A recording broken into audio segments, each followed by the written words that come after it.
Bienvenidos, gracias por estar aquí. Hoy jueves 21 de mayo, en esta nuestra segunda edición de Café PR, un espacio para conversar sobre investigaciones, publicaciones y temas importantes e interesantes de relaciones públicas que nos van a ayudar a realizar una mejor gestión.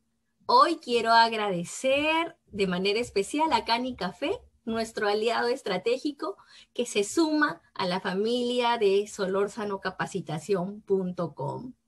El día de hoy tengo un invitado muy especial que nos visita por segunda vez, el doctor Armando Medina. Él es docente investigador y consultor en temas de interculturalidad y de antropología empresarial. Bienvenido, Armando. Gracias por acompañarme nuevamente.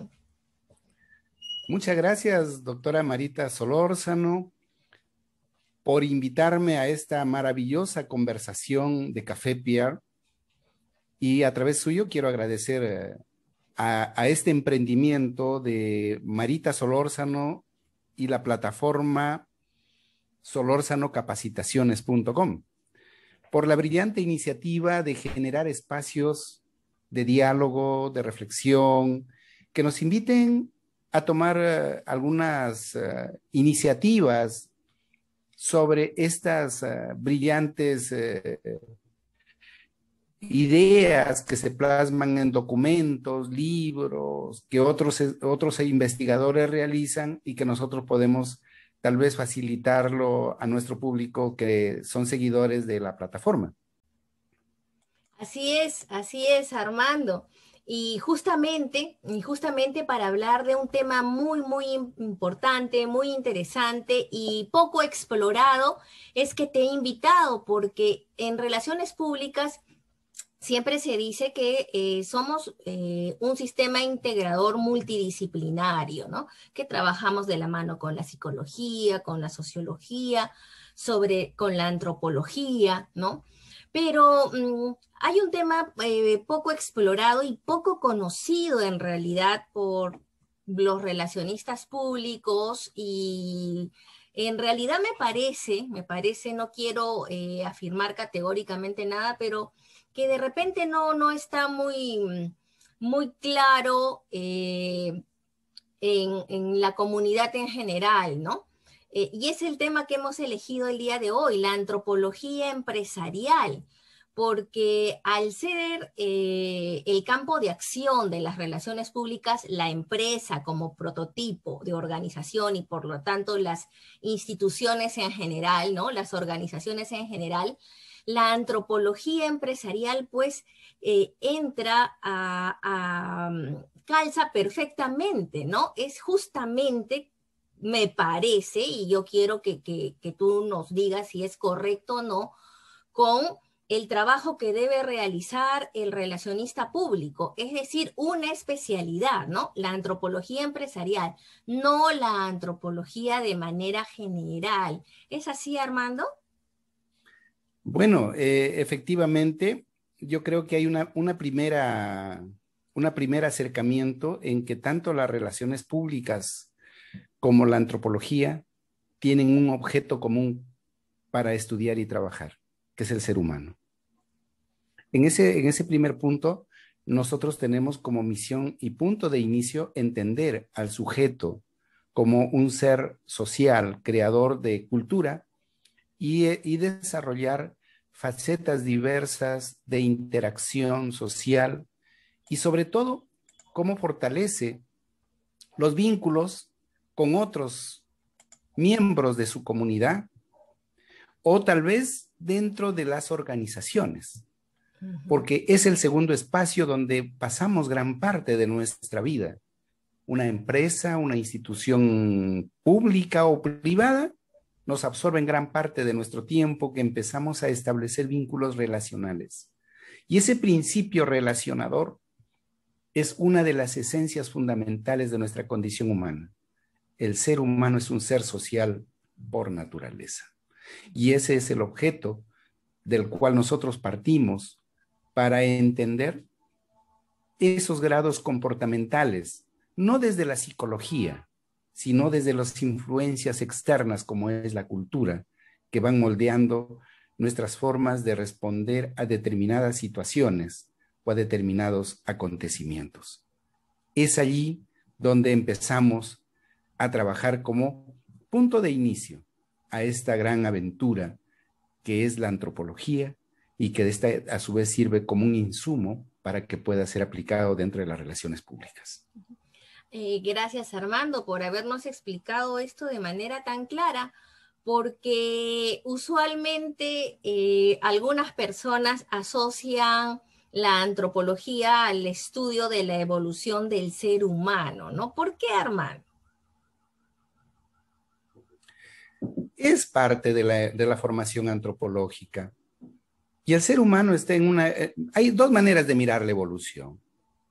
Uno, la evolución biológica, que, bueno, es una cuestión que aún está en debate y todavía pues siguen en dilucidar esas teorías biologistas, donde nos dicen que, bueno, pues nuestra descendencia se pierde en algún primate, otros dicen que somos descendientes de algún soplo divino, y otros probablemente de una conjunción de elementos químicos por alguna explosión cósmica. En fin, son teorías que nos van explicando sobre el origen de la evolución humana. Y eso tiene su propio discurso y eso también es parte de la antropología. Okay. Pero también tenemos otra parte que es la evolución social y la evolución cultural, donde vea usted hace algún tiempo, el hombre utilizaba una serie de elementos culturales que eran propios de su época. El hombre primitivo, de repente, su mayor logro es haber descubierto el fuego y establecer en torno a ello las primeras relaciones de convivencia, los primeros diálogos de comunicación, de acercamiento, y tal vez, ¿por qué no decir, las primeras relaciones humanas que está ligado a ese proceso del acercamiento de las familias, de los personajes, que en torno a un fogón se sentaban para compartir sus ideas, tal vez sus ilusiones. Luego eso va pasando con el tiempo y vamos evolucionando. Luego empezamos a construir pasamos de una cueva a una casa, a una habitación, los elementos socializadores son otros. Y vea usted que hace algún tiempo nuestros primigenios que se pierden en los albores del tiempo se juntaban alrededor del fuego. Hoy nos juntamos alrededor de una taza de café. ¿Y qué mejor? De café Pierre. Así es, Armando. Y hablando de evolución social y cultural, ¿no? Gracias por mencionar el nombre de este espacio, que en realidad cada vez que lo escucho y le escucho que lo menciona otra persona me pongo muy contenta porque en realidad poco a poco se van materializando los sueños, los planes que uno va teniendo, ¿no? De la propia evolución ¿no? Hablando de evolución. Y llegamos a la posmodernidad, ¿no? Desde tu punto de vista, ¿cuál es el aporte de la antropología a las relaciones públicas en tiempos posmodernos? Bueno, yo creo que los tiempos posmodernos ya vienen a darnos nuevos parámetros, nuevos estilos, nuevas formas de vida, donde ya hemos cambiado mucho nuestra forma de relacionarnos, de establecer esas vinculaciones afectivos, emocionales, sociales, culturales, políticas, ideológicas, donde muchas veces ya la posmodernidad nos trae unas nuevas tendencias ideológicas. Y entonces, por ejemplo, hay muchos autores, entre los que pueden ser tal vez más conocidos para no refundarnos en los clásicos, en libros más densos, pero sí podríamos, por ejemplo, revisar los trabajos de Zygmunt Bauman, que nos habla, por ejemplo, de toda la modernidad líquida, ¿no? O, por ejemplo, Bartra, que nos habla sobre la tierra baldía, que parte de un poema de Tomás Eliot, y donde nos habla de toda esa especie de unas fracturas, rajaduras en esa condición humana y social, donde a veces necesita que se filtren ciertos elementos para que puedan fusionar y articularse, pero estamos así como medios disgregados. Y lo otro de la modernidad líquida que habla pues Zygmunt Bauman, ¿no? Que todo se ajusta al molde que lo contenga. Y otro investigador que también nos habla un poco sobre este tema es Enrique Rojas, un psiquiatra español, donde justamente él nos habla, ¿no?, de que el hombre moderno o posmoderno ya es un hombre light, donde ya busca una forma de vida mucho más ligera, mucho más liviana, sin compromisos, y entonces busca vivir la vida de una manera más mediática, más oportuna, y sobre todo es un tipo muy pragmático.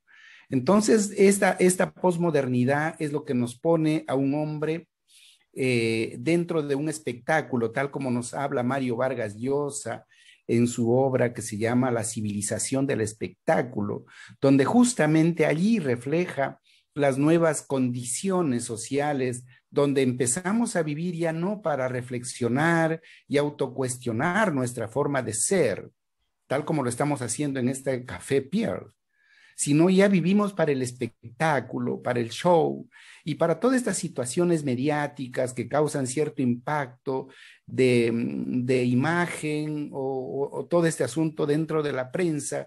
Y entonces, más que la reflexión crítica, buscamos el espectáculo y buscamos la situación que se dé para ese fin. Entonces, todo eso es parte de esa nueva configuración de un hombre posmoderno que ya no se preocupa por alimentar un cerebro, sino por fortalecer unos músculos para que se vean mucho más atractivos, ¿no?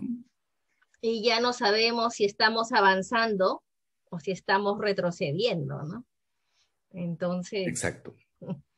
creo que es importante generar este tipo de espacios, porque en cierta forma el ser humano tiene que adaptarse a su tiempo, como nosotros nos hemos adaptado a las nuevas tecnologías y hoy estamos aquí en una red social hablando de antropología y relaciones públicas, pero sin perder es la esencia, ¿no? Que es lo más importante, y yo creo que justamente tanto el trabajo del antropólogo como el trabajo del relacionista público se encarga o tiene como objetivo resguardar esto tan importante para que no se pierda, ¿no? Para que no se pierda.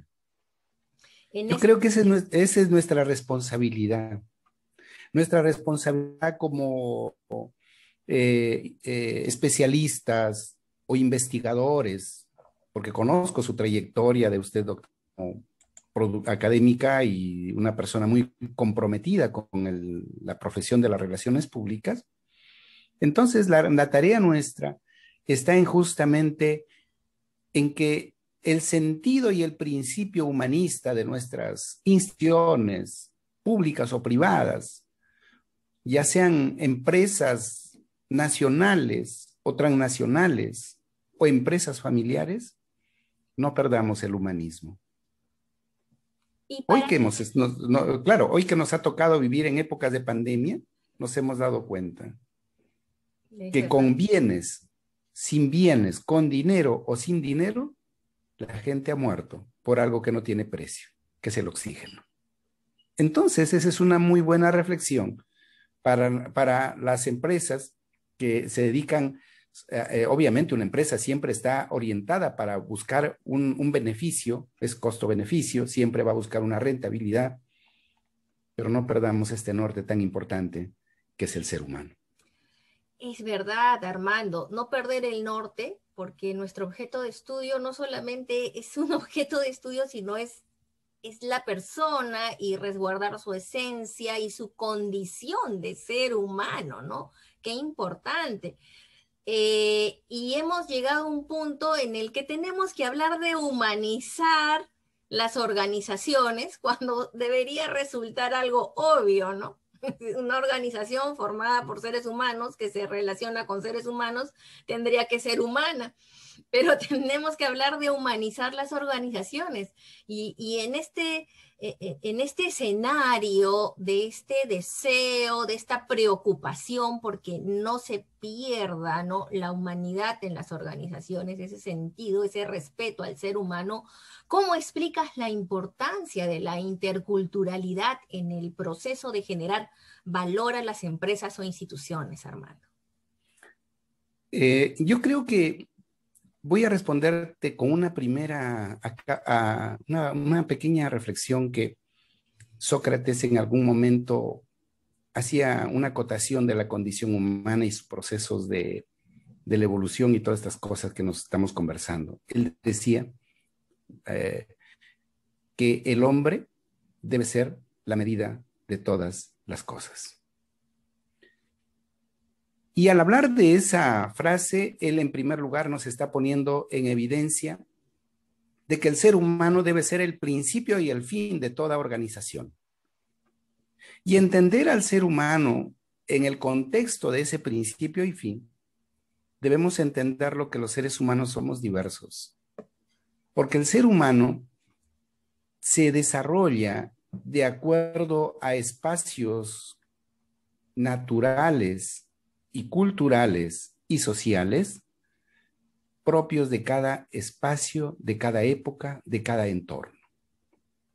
De manera que entender el proceso de la evolución social y entender el principio de la humanización de la empresa no deben congelarse en modelos que pueden haber funcionado muy bien en algunas regiones o en algunos lugares, pero no necesariamente ese modelo se ajusta para cualquier realidad. Una cosa es lo que funciona en Europa, otra cosa en Norteamérica y otra es en América del Sur.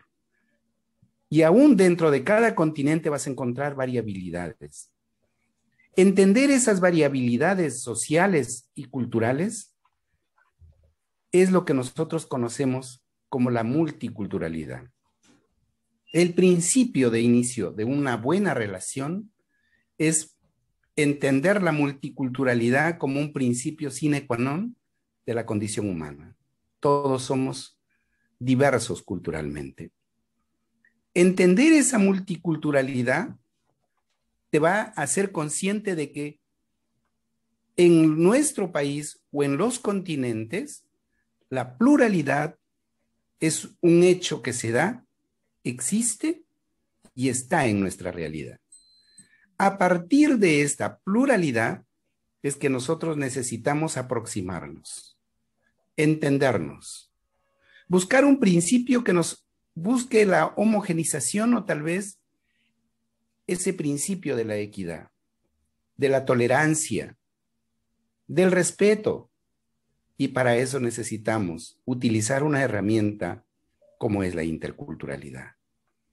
La interculturalidad, en conclusión, viene a ser ese modelo o ese enfoque que damos o la estrategia de acercarnos entre personas para humanizarnos un poco más y generar valor en las empresas, en las instituciones y lo más importante, dentro de la familia. Porque vea usted, se casa la señorita A con el caballero B. Cada uno viene de lugares diferentes, con culturas distintas y hábitos diferentes. Si no encontramos una buena relación intercultural en esa pareja, entonces pueden fácilmente fracturarse esta relación. Pero si entendemos las dinámicas de la cultura y nos ponemos de acuerdo y establecemos la tolerancia como el principio de acercamiento y del buen diálogo, entonces podríamos decir que existirá un buen romance. Al igual que la relación de la organización con sus públicos, en el contexto de las relaciones públicas, los extremos de la relación que acabas de mencionar a nivel familiar, vienen a ser esos dos componentes de la relación cuando hablamos de relaciones públicas, ¿no? Así es. Relación entre la organización y sus públicos. Y cada relación es una relación diferente porque cada público tiene características diferentes, ¿no? Es de la misma manera que en las relaciones interpersonales, ¿no? Me imagino, no es lo mismo la relación con la mamá, con la suegra, con la hermana, con el esposo, con el hijo, y tenemos diversidad de públicos, nosotros en relaciones públicas con características diferentes.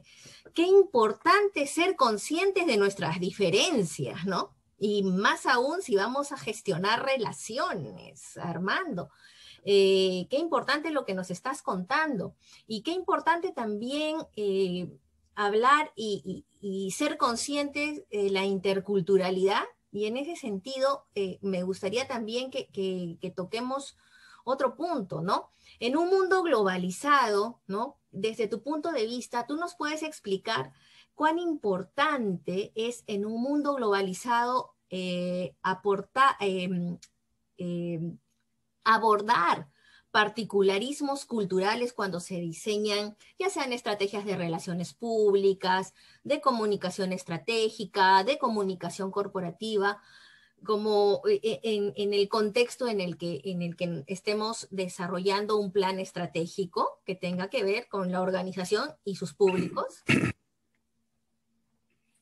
Definitivamente es muy importante, en primer lugar, entender que, que nosotros ya no estamos aislados del mundo.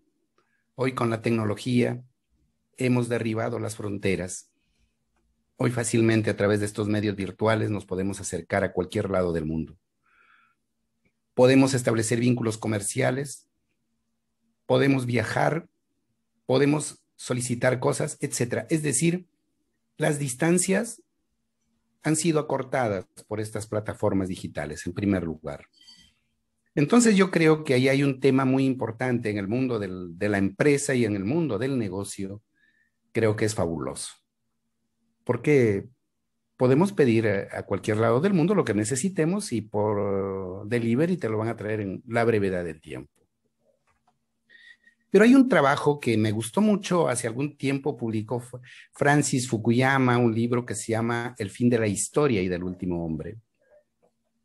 Y en ese trabajo él hace un análisis muy interesante sobre ese fin de ideologías y ese rompimiento con estas latitudes y otros continentes, y como que de pronto el mundo tomaba un giro totalmente y radicalmente de las cosas como se iban a dar.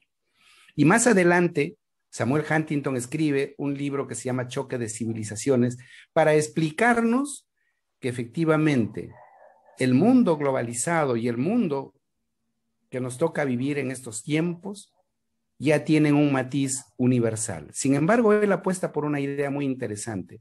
Dice que de aquí en adelante las guerras ya no serán por oro ni por plata, ni por dinero ni por petróleo, sino serán ideológicas. Y cada vez más se fortalecerán las comunidades, él habla de las minorías étnicas, haciendo énfasis en el sentido de que efectivamente a nivel de empresa hemos acortado las distancias, nos hemos establecido en un mundo global, manejamos todos una tarjeta y con eso podemos comprar lo que deseamos, pero lo que no se va a borrar son nuestras particularidades que cada país, cada región, cada continente ha logrado desarrollar a través de miles de años. Y hablar de estas particularidades culturales significa que nuestra idiosincrasia y nuestra cultura y nuestra mirada antropológica de entender estas diversidades son clave y fundamental para el desarrollo de cualquier empresa y cualquier institución. Porque no podemos, vuelvo a manifestar lo que ya dije hace un momento, no podemos universalizar un modelo que funcionó en Europa para que funcione aquí en el Perú. Y han habido muchos ensayos de algunas personas que han estado al frente de las instituciones públicas que han copiado modelos que funcionaron se me ocurre, en México, en Colombia, en Argentina, y se trajeron como modelos que deben funcionar en el Perú. Y fueron fracasos absolutos y rotundos. O otros casos que nos ha tocado ver, modelos de proyectos que funcionaron en la sierra, quisieron ser llevados a la selva y tampoco funcionaron. O un modelo que funcionó en la selva, llevarlo a la sierra. Fracaso total. ¿Todo por qué? ¿Porque estuvo mal diseñado? ¿Porque no hubo presupuesto? ¿Porque los profesionales no fueron los indicados? Yo creo que por ahí viene el asunto. Porque justamente hoy más que nunca las instituciones necesitan y deben de considerar de plano como fundamental dentro de sus recursos de colaboradores a las personas que están ligadas a las ciencias sociales. Entonces, por ejemplo, entre ellos trabajar con las relaciones públicas, con la antropología, para que puedan conjuntamente entender cuáles son las lógicas y las estructuras culturales y cómo se establecen los vínculos comunicantes entre el público objetivo externo y el público objetivo interno, que son los colaboradores, los trabajadores. Pero también nos debemos a un público externo, porque finalmente con ellos vamos a trabajar y el proyecto o el emprendimiento empresarial que se haga tiene que ser pensando no en lo que a tu modelo le puede funcionar, sino a lo que la gente necesita. Y ese es el aporte antropológico fundamental, porque el antropólogo es aquel profesional que, haciendo uso de una etnografía y de una observación participante, logra entender en la lógica y en la vida misma del sujeto cuáles son sus expectativas que tiene frente a determinadas situaciones. Y es en torno a eso que va a desarrollar sus proyectos para que sean sostenibles. Por eso es que ahí es una necesidad fundamental de trabajar esta perspectiva de la interculturalidad.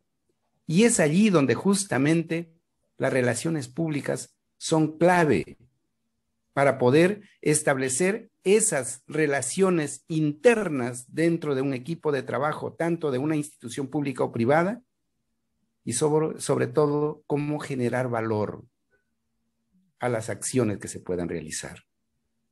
Si no se contempla ese aspecto, mira, va a costar mucho el esfuerzo y van a ser pocos los resultados. Qué importante lo que mencionas, Armando, porque uno de nuestros objetivos como relacionistas públicos es lograr el entendimiento mutuo, o sea, no solamente en una sola dirección, sino el entendimiento mutuo, y para eso necesitamos conocer la organización, analizar la cultura corporativa, pero analizar también la cultura de todos los públicos. Y evidentemente, quien va a aportar de manera considerable para este conocimiento de públicos, pues justamente son los antropólogos a través de la antropología, y en este caso de la antropología empresarial que va surgiendo, que se va dando a conocer, ¿no? Tanto en el contexto nacional como internacional.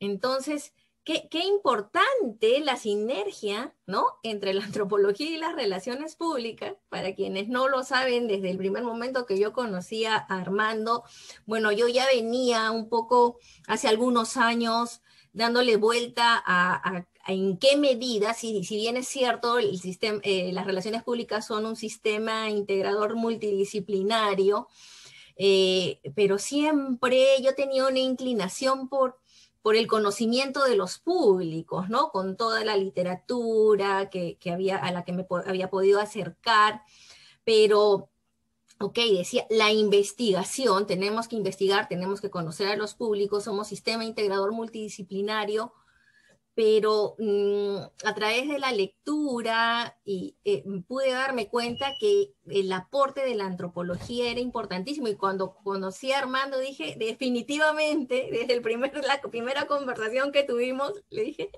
tenemos que hacer algo juntos algún día. Eso ya fue hace como 3 años, ¿no? Ya van a ser como 3 años, Armando.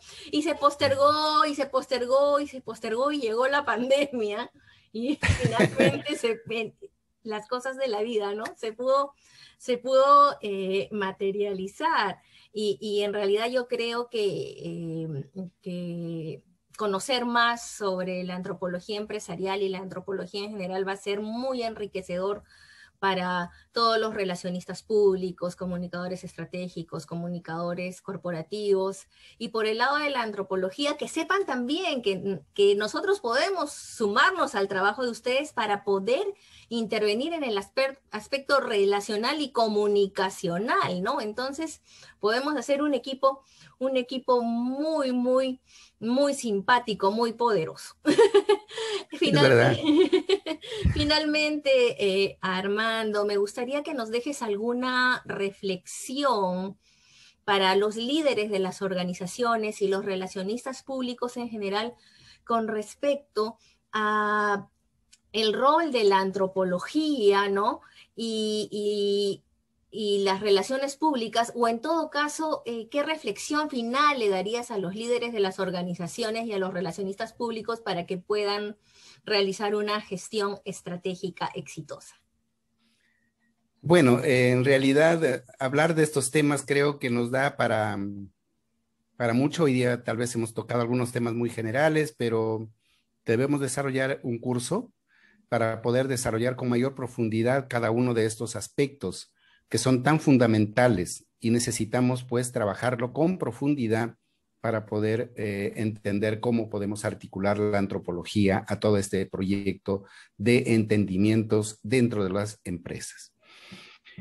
Como algunas sugerencias, tal vez, en primer lugar, yo podría aventurar una primera sugerencia, es que todas las organizaciones, en primer lugar, deben contar dentro de sus equipos técnicos a un relacionista público y a un antropólogo para poder establecer las vinculaciones y las relaciones con los públicos internos y externos. Ahí es una primera aproximación que debemos de trabajar. Segundo, entender que los seres humanos somos plurales y diversos. Y nuestras pluralidades y diversidades están pautadas por culturas, simbolismos, representaciones. La comunicación misma es un elemento que no solamente transmites información, sino transmites emociones. Y las emociones son constructos culturales que van a reflejar abstracciones de una realidad concreta. Y eso lo podemos trabajar desde estas dos disciplinas. Un tercer aspecto, considero que es muy importante trabajar con la antropología porque es la que tiene el rigor académico para desarrollar mecanismos y estrategias de la etnografía y de la observación participante. Es decir, la formación de la mirada antropológica es profunda y exhaustiva, utilizando metodologías científicas que te permiten llegar al entendimiento cabal del problema que puede estar afectando a la organización o identificar las posibilidades de desarrollo y crecimiento institucional. Y una última sugerencia, tal vez sería muy importante trabajar y fortalecer esta alianza entre las relaciones públicas y la antropología en la medida que ambos necesitamos de un elemento fundamental para hermanarnos y crear esos principios humanistas que nos hacen falta, la comunicación.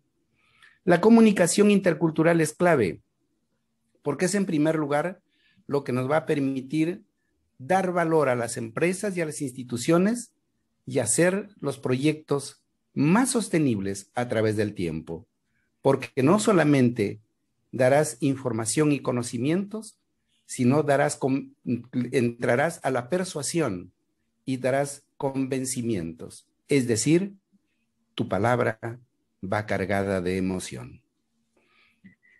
Y bueno, yo creo que eso es parte de este Café Peer que hemos tenido, donde acabamos de tener una conversación muy agradable y en lo personal pienso que trabajar con Marita Solórzano y la plataforma Solórzano Capacitaciones es una propuesta disruptiva de que en plena modernidad, donde todo estamos comunicándonos a través de emoticons, estás estableciendo y dándole valor a algo tan fundamental como es la palabra.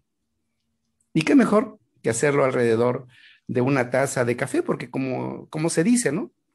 La vida es como una taza de café. Todo está en cómo se prepara y en cómo se toma. Muchas gracias, Marita. Gracias a ti, Armando. Como siempre, un deleite conversar contigo. Y por eso pensé para este segundo episodio de Café PR tenerte aquí, porque realmente encuentro que es una necesidad, ¿no? Poder ser conscientes de nuestras diferencias, de nuestra diversidad, para poder ser cada día más tolerantes y lo mejor de todo, ¿no? Poder entendernos mutuamente como lo desea las relaciones públicas. Así es que muchas gracias, Armando, por haberme acompañado una vez más aquí. Muchas gracias y cuando guste siempre estaremos atentos y no se olvide que a los jóvenes hay que estimularlos para seguir reflexionando y en un curso próximo que vamos a establecer y que ya estamos en unas conversaciones bastante finales, sería bonito que podamos seguir ahondando en estas reflexiones entre la antropología y las relaciones públicas. Muchas gracias y nos volveremos a ver. Gracias a ti, Armando, gracias a ti. Y un agradecimiento especial también a nuestro nuevo aliado estratégico, Canicafé, que hoy se suma a la familia de solorsanocapacitación.com. Bueno, y hemos llegado al final de este espacio, de este segmento, y les agradezco mucho haberme acompañado un jueves más. Y no se olviden que si quieren conocer u obtener más información sobre cuáles son los campos de acción de las relaciones públicas de manera simple y clara, no olviden visitar mi plataforma de capacitación online en relaciones públicas, solorsanocapacitación.com. Muchas gracias por haberme acompañado nuevamente. Los quiero mucho, les deseo mucha salud y nos vemos el próximo jueves. Chao.